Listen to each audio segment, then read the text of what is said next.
Co jste lidi, vítejte u dalšího, ne, u druhého dílu mýho let's play na hru Operace Flashpoint. Dneska to je druhá mise. Je to vlastně mise, kde máme obsadit město Regina. Jo, máme tam mechanizovanou pěchotu a vlastně tak, takže pojďme na to.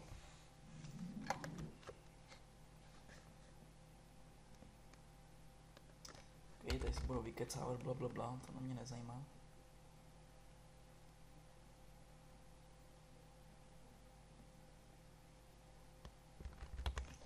OK, jsme tu.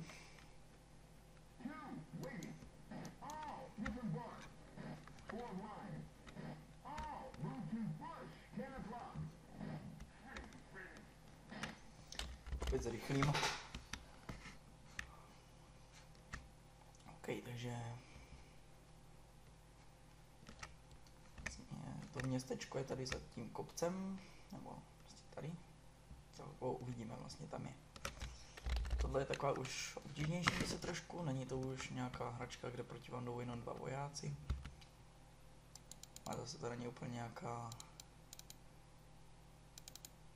finishovka, nebo jak bych to řekl.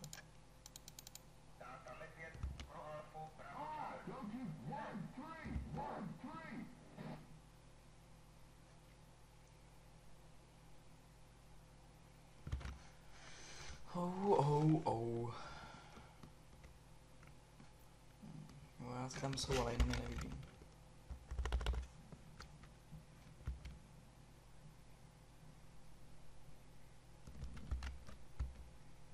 Tam jeden jde, pěkně. Teď se ani neohlídnete, jenom běží.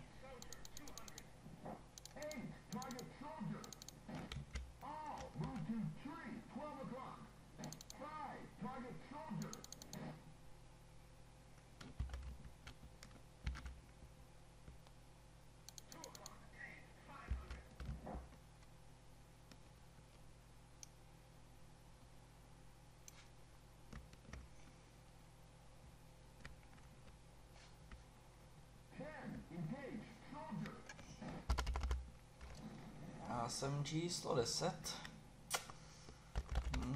Vždycky to dávají vlastně dozadu. Jsem vlastně ten... Ne, že bych měl tu nejmenší hodnost, spíš je to proto... Nebo určitě je to proto, že vlastně... Ze začátku jste se jenom normální voják, dávají nám rozkazy a takový, ale... Vlastně v takové půlce hry bych řekl, se vlastně stanete jakoby velitelem a dáváte rozkazy vy jim, takže aby to na vás nepřipadlo, že přebíráte velení, protože to vlastně ještě neumíme. Nebo já to umím, ale neumíme to.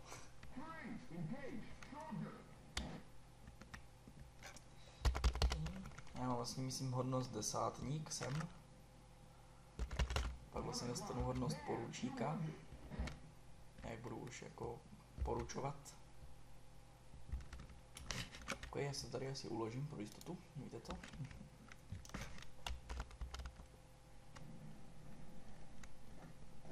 Ne. Já jsem dobře, že jsem si to uložil. Takže tam někde je teda voják, který ho teďka hned zabiju. OK, je po něm. Tam je někde další teda. Jo, tam ustupujou hošci.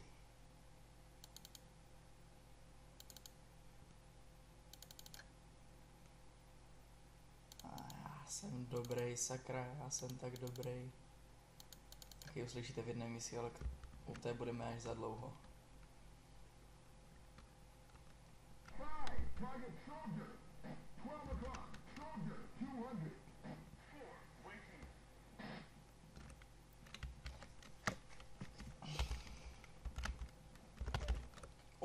Toho jsem si nevšiml.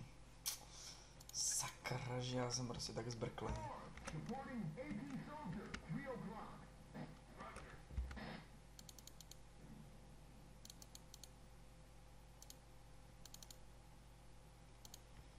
Co bych vám ještě řekl, co bych vám povyprávěl?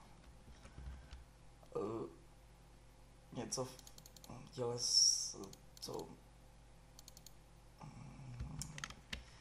Já jsem operaci Flashpoint poprvé hrál v 8 letech, myslím, že to je tak v 8 letech a v té době jsem vlastně, víte co, jako nic moc, jo, nic jsem skoro neuměl. Jako někdy jsem to udělal, ale vždycky jsem skočil u takové mise, kde vlastně se máte dostat. No, to vám pak všechno povyprávím. A vlastně 2 roky jsem to tak nemohl udělat, vrátil jsem se k tomu až ve 13 letech. Jsem to vlastně začal opět hrát.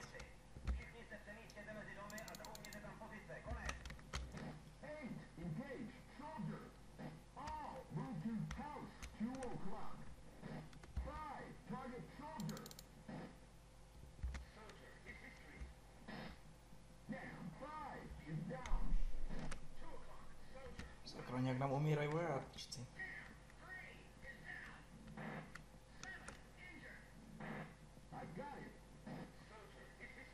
Tak byl mrtvý a ne, on se ošetřoval.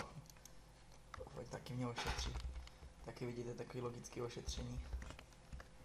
Vlastně je to operace Flashpoint, co k tomu dodat. Flashpoint, flashka.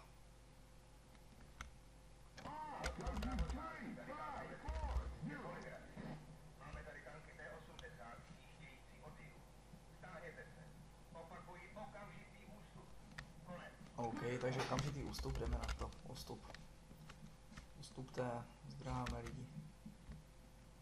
T-80 to jsou vlastně ruský nejlepší tanky. Je to vlastně něco jak naše M1A1. S tím mají taky docela pěknou výdrž. Taky takový logický, asi se vzdává. Tak máme to dokončený. Doufám, že se vám to líbilo. Zase jsme opět o kousek dál. A vlastně máme to dobrý. Takže pokud se vám líbilo, takže like a těšte se na příští misi. Čau čau.